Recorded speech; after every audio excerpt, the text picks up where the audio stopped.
पिछला क्लास में हम लोगों का मैग्नेटिज्म मतलब मैग्नेटिक इफेक्ट ऑफ करंट तो शुरू हो गया था। मैग्नेटिक इफेक्ट ऑफ करंट में किस तरीके से एक पार्टिकल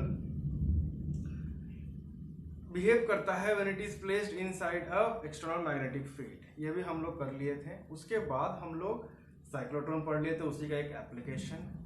और उसके बाद हम लोग फाइनली नए सेक्शन में पूरा मूव किए थे जहां पे एक्सटर्नल मैग्नेटिक फील्ड में कोई भी charge particle no more it was entering inside the external magnetic field. अब हम लोग ये कंसर्न है कि एक करंट कैरिंग कंडक्टर या वही चार्ज पार्टिकल ही है लेकिन अब करंट का रूप ले लिया है, वो खुद अपने से कितना मैग्नेटिक फील्ड बनाता है। इससे पहले हम लोग क्या कर रहे थे कि वो एक्सटर्नल मैग्नेटिक फील्ड में डालने पे क्या बिहेव कर रहा है, ये हम लोग कंसर्न थे। बट इस बार हम लोग ये कंसर्न है कि वो खुद कितना मैग्नेटिक फील्ड बना रहा है। और इसी के चक्कर में हम लोगों ने एक फॉर्मूला स्टडी कर लिया था, that was bio-Savart's law. Bio-Savart's law हम लोगों ने पढ़ लिया था और बायो-सावर्ट्स लॉ के बारे में बड़ी अच्छे से हम लोग सब कुछ समझे थे। उसके बाद बायो-सावर्ट्स लॉ पे बेस करके हम लोगों ने कुछ डेरिवेशंस किए थे। सबसे पहला डेरिवेशन किया था what was the magnetic field at the centre due to a current carrying circular coil, ये हम लोग का हो गया था। इसके बाद हम लोगों ने निकाला था what was the magnetic field due to a current carrying conductor straight conductor of finite length. This was a very difficult one, ये भी हम लोगों ने कर लिया था। अब हम लोग जो करने जा रहे हैं it is an easy one, rather it is a generalized form of what we did in the beginning. Current carrying a magnetic field at the center due to a current carrying circular coil, जो हम लोगों ने निकाला था वो एक special case है। उसका स्पेशल केस है तो जनरलाइज्ड केस क्या है वो आज को हम लोग करने वाले हैं। ये जनरलाइज्ड केस में हम लोग स्टडी करेंगे, देखेंगे किस तरीके से मैग्नेटिक फील्ड बिहेव कर रहा है और मैग्नेटिक फील्ड के डेप्थ में जाएंगे हम लोग, और फिर जनरलाइज्ड इक्वेशन निकालने के बाद वापस हम लोग स्पेशल केस का इक्वेशन निकालेंगे, देखते हैं वो भी आ रहा है कि नहीं आ रहा है। नाउ ये आज करेंगे हम लोग, और इसके साथ साथ हम लोग एक और काफी पेचीदा इक्वेशन एक सॉल्व करेंगे। जैसे हम लोगों ने फाइनाइट लेंथ में निकाला था बिल्कुल वैसा ही है, एक वैसा ही पैटर्न फॉलो करता है, वही सॉल्विंग मेथड भी यहाँ पे रहेगा। थोड़ा सा डिफिकल्ट रहेगा, जब पढ़ाएंगे तब समझाएंगे। So for now at the timing let us focus on our present task which is magnetic field at the axis of a current carrying coil. धीरे धीरे समझो इस टॉपिक का मतलब। Magnetic field at the axis of a current carrying circular coil. तो सबसे पहली बात एक सर्कुलर कॉइल ले लेते हैं। Let this be the circular coil. Let this be the circular coil. Right में नहीं दिख रहा है, आज आंधी आ रही है तो करंट है नहीं, इसीलिए रिफ्लेक्शन आ रही है बोर्ड पे। यहाँ पे बनाते हैं ताकि साफ साफ दिखे। ये रहा। इमेजिन कर लो ये हमारा करंट कैरिंग कॉइल है, करंट फ्लो कर रहा है इस डायरेक्शन में। इसका एक्सिस कौन सा होगा, बीच में से हम लोग एक एक्सिस बनाते हैं, ऐसे रहेगा इसका एक्सिस, ये इधर जाएगा और भीतर की तरफ भी दीवार छेद के उधर चला जाएगा। हम लोग हमेशा ही क्या करते हैं, मैग्नेटिक फील्ड निकालने के लिए एक ही फॉर्मूला है हमारे पास, वही फॉर्मूला का इस्तेमाल करते हैं। वो भी बायोट और सावर्ट नाम के साइंटिस्ट, दो साइंटिस्ट हैं, उनके बदौलत हमें ये फॉर्मूला मिला, वही हम लोग इस्तेमाल करते हैं। वो नहीं होते तो ये नहीं कर पाते हम लोग।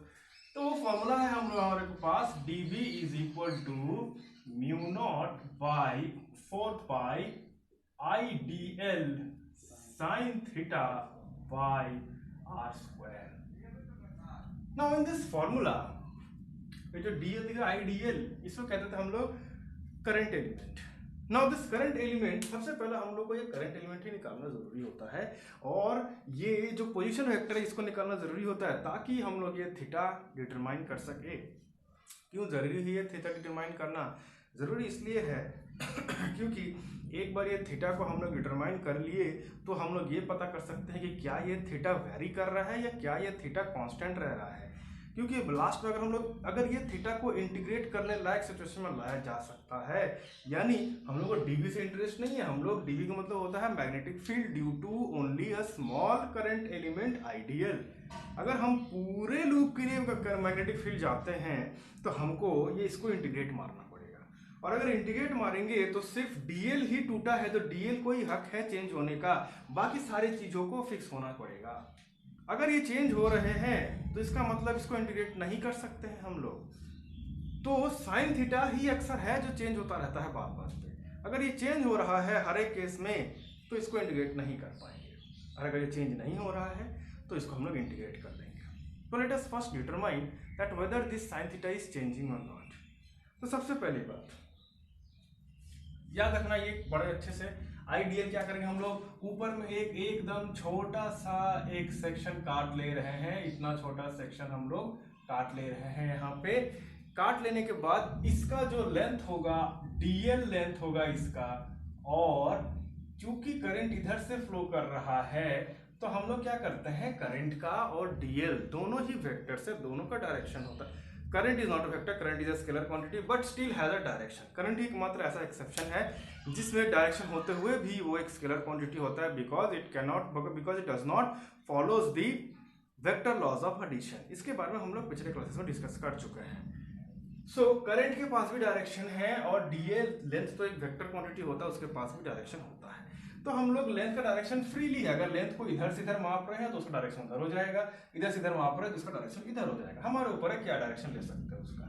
तो क्यों ना लेंथ का डायरेक्शन और करंट का डायरेक्शन एक साथ लें। तो ये वाले पॉइंट पे जब दोनों का डायरेक्शन लेते हैं तो ये सिर्फ ये सेक्शन का डायरेक्शन हो जाएगा टेंजेंट टू दिस कर्व। जो टेंजेंट ऐसे हम लोग बना दिए, this is the direction of ideal, एकदम बिल्कुल ऐसा, ठीक है। आर क्या है, आर हम लोगों को पता है, R is the position vector या position from DL to the point of observation. याद करना, हमारे पास जो बायो-सावर्ट्स लॉ था, ये था बायो-सावर्ट्स लॉ।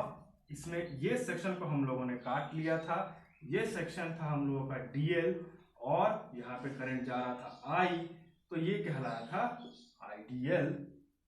यहाँ पे हमारा पॉइंट ऑफ ऑब्जर्वेशन था जहां पे मैग्नेटिक फील्ड निकालना था, तो यहां से इसका डायरेक्शन बनता था हम लोगों का, ये रहा इसका डायरेक्शन आइडियल का, और यहीं से P का ये था पोजीशन वेक्टर, तो दोनों के बीच का जो एंगल बनता था ये था थीटा।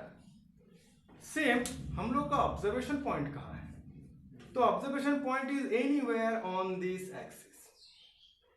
अब ये एक्सिस तो हवा में आ रहा है, तो हवा में हम लोग पॉइंट बना के आप तो नहीं बनाने वाले हैं, तो इसके लिए हम लोग क्या करेंगे, ये ऐसे करके हम बनाए हैं, ये फिगर को उठाते हैं और ऐसे टर्न करते हैं और तब यहाँ पे बनाते हैं। समझ में आ गया, ये ऐसे करके बना हुआ है। हम लोग को एक्सिस पे पॉइंट रखना ऑब्जर्वेशन पॉइंट, तो ऑब्जर्वेशन पॉइंट हवा में नहीं बने ताकि हवा को उठ के यहाँ पे आ जाए, उसके लिए हमको कॉइल ट्यूब उठा के ऐसे करके अब लगाना पड़ेगा। तो साइड वाइज कॉइल को रिप्रेजेंट करते हैं।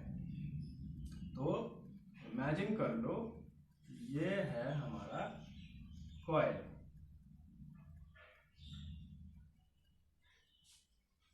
ये हो गया हमारा कॉइल। अब ये कॉइल होने के कारण एक्सिस कौन सा हो जाएगा, देख लो,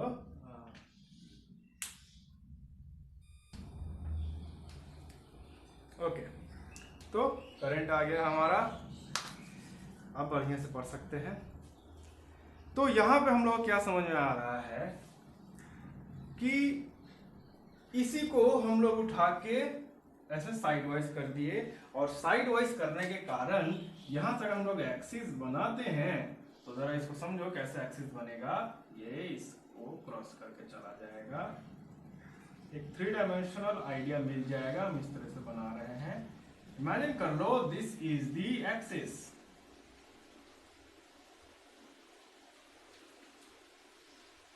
एंड यही एक्सिस को चाहो तो बैक एक्सटेंड करके इस तरफ भी ला सकते हो।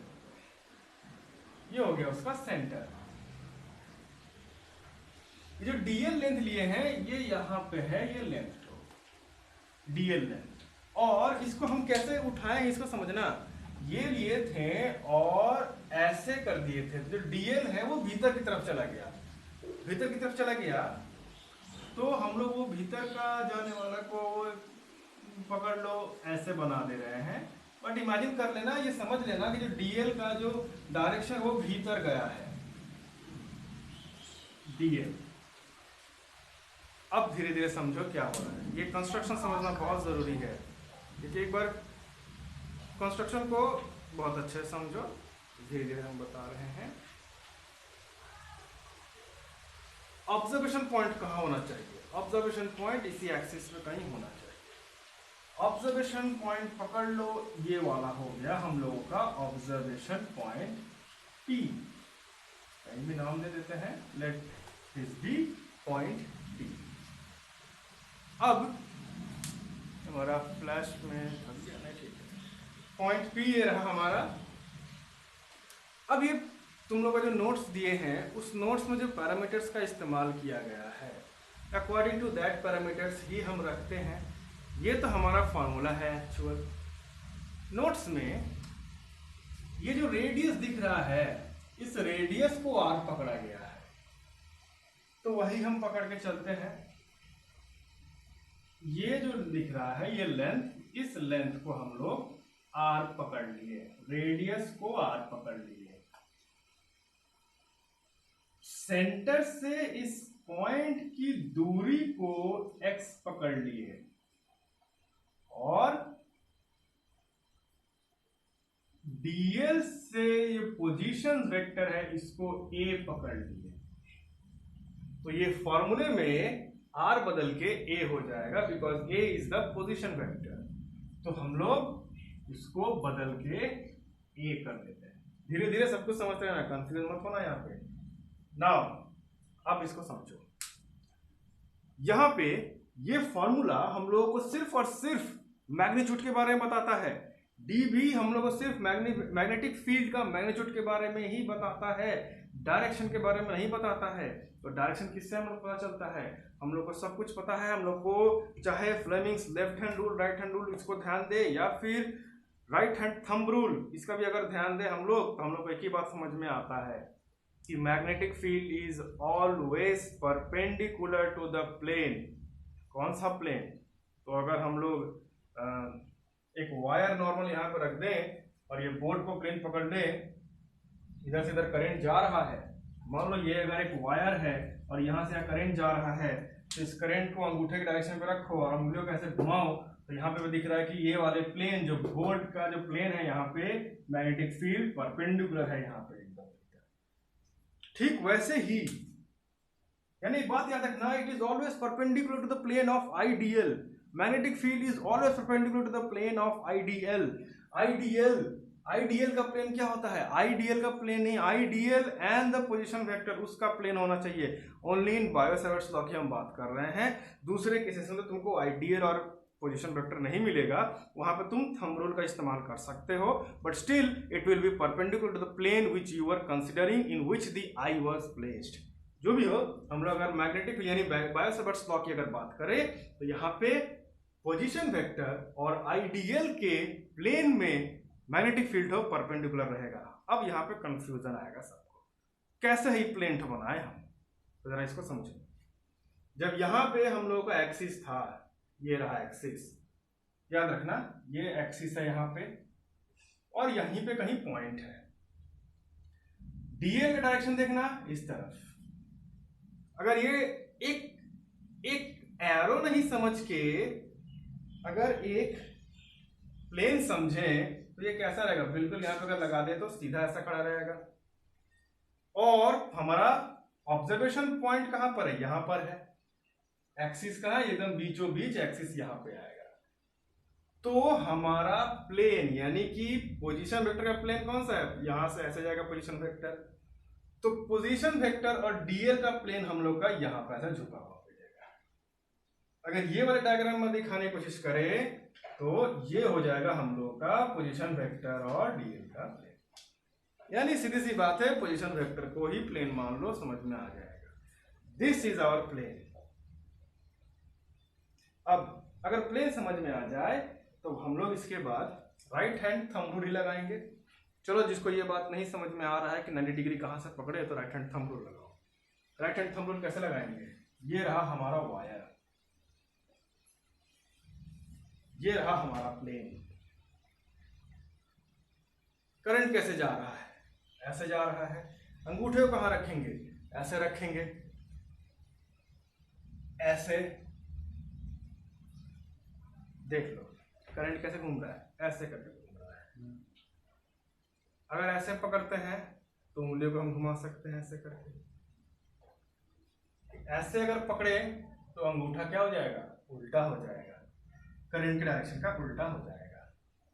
तो हम लोग क्या करेंगे? ऐसे पकड़ेंगे। अब इससे कंफ्यूज मत होना, कुछ दिन पहले ही हम बताए थे कि जब करंट घूम रहा हो गोल तो उंगलियों से करंट को ऐसे पकड़ते हैं और अंगूठा दिखाता है मैग्नेटिक फील्ड का डायरेक्शन। उससे कंफ्यूज मत होना, बिकॉज वो क्या था? वो था नेट मैग्नेटिक फील्ड। हम तुम लोग को यहाँ पे एक डायग्राम बनाए थे कि कैसे एक लाइन ऐसा रहेगा तो यहाँ पे सर्कुलर मैग्नेटिक फील्ड लाइंस बनेंगी, फिर वही गोल घुमा के आ जाए तो यहाँ पे सर्कुलर मैग्नेटिक फील्ड लाइन, यहाँ पे सर्कुलर मैग्नेटिक फील्ड लाइन, यहाँ भी सर्कुलर मैग्नेटिक फील्ड लाइन। और ये individual circular magnetic field lines को अगर कंसीडर करें एक साथ, तो हम लोग को एक साथ पता चल रहा है कि बीच में net magnetic field as a whole was going inside और कमिंग आउटसाइड। ये हो रहा था नेट मैग्नेटिक फील्ड। सबको मिला देता, सबका असर हम लोग को ये पता चल रहा था। लेकिन इंडिविजुअली अगर पकड़ने चाहे तो हम लोग को स्टिल यही लगाना पड़ेगा, Fleming's right hand thumb rule. तो यहाँ पे करंट ऐसे फ्लो कर रहा है, ठीक है।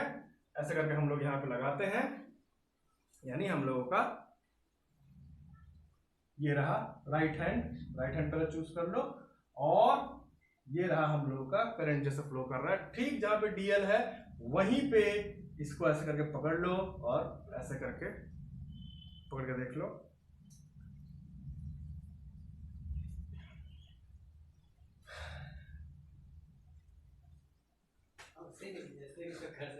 जरा यहां से इसको ध्यान देना। अगर मान लो ये हो गया हम लोगों का प्लेन, और ऐसे अगर पकड़े हम लोग, करंट ऐसे जा रहा है तो ये कहाँ जाएगा? नीचे जाएगा, ऐसे करके फ्लो करेगा।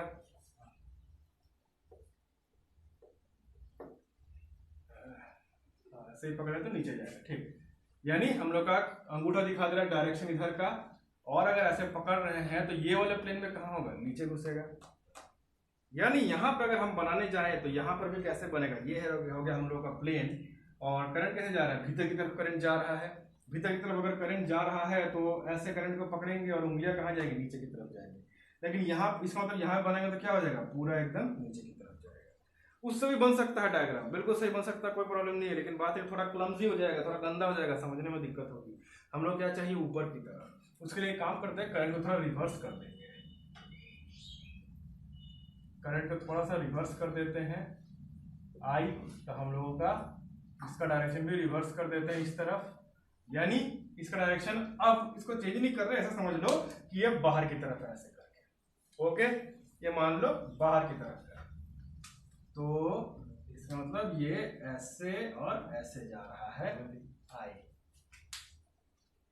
ऐसे, यानी अब ये बाहर की तरफ है। ऐसे अगर अंगूठे को पकड़ते हैं तो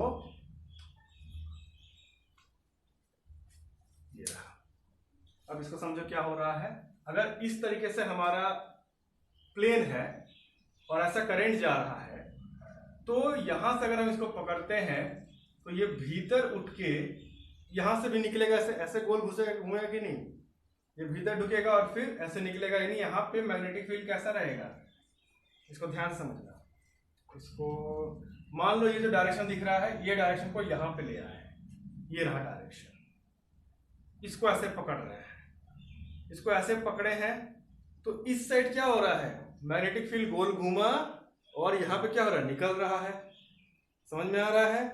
ये आया और इधर निकल रहा है। अब इसी को इस डायरेक्शन से घुमा के बताते हैं तुम लोगों को। तो यहाँ पर क्या हो रहा है कि ये बाहर की तरफ आइडियल का डायरेक्शन, आइडियल का डायरेक्शन बाहर की तरफ है।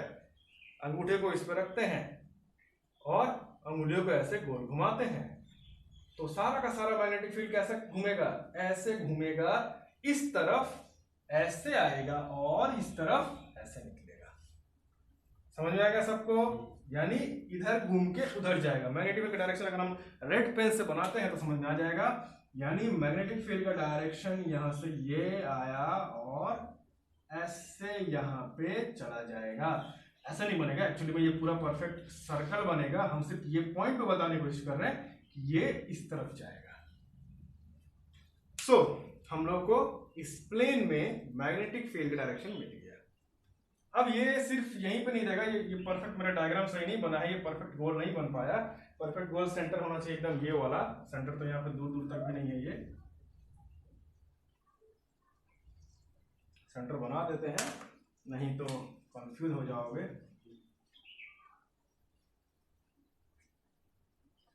ये हो गया हम लोगों का मैग्नेटिक फील्ड, ये रहा मैग्नेटिक फील्ड। तो अब हमको समझ में आ जाएगा यहाँ से, ये हम लोग का आइडियल का डायरेक्शन है। आइडियल का या आई का करंट पकड़ लो, आइडियली पकड़ लो। इसको अगर हम लोग अंगूठे से रिप्रेजेंट करते हैं और उंगलियों को गोल घुमाते हैं तो ये उंगलियां ऐसे घूम रही है, गोल पूरा यहाँ पे मैग्नेटिक फील्ड का लाइन से मैग्नेटिक फील्ड डायरेक्शन बन रहा है। इस पॉइंट पे यानी ये वाले प्लेन पे अगर हम उसका डायरेक्शन निकालना चाहे मैग्नेटिक फील्ड का, तो this is the direction of magnetic field. तो मिल गया हम लोग को। एट दिस पॉइंट भी हम लोग कंसर्न है मैग्नेटिक फील्ड क्या होगा, तो at point P magnetic field direction कैसा होगा, it will be in this direction and this will be dB, the same dB here. This dB will be making angle 90 degree with this position vector.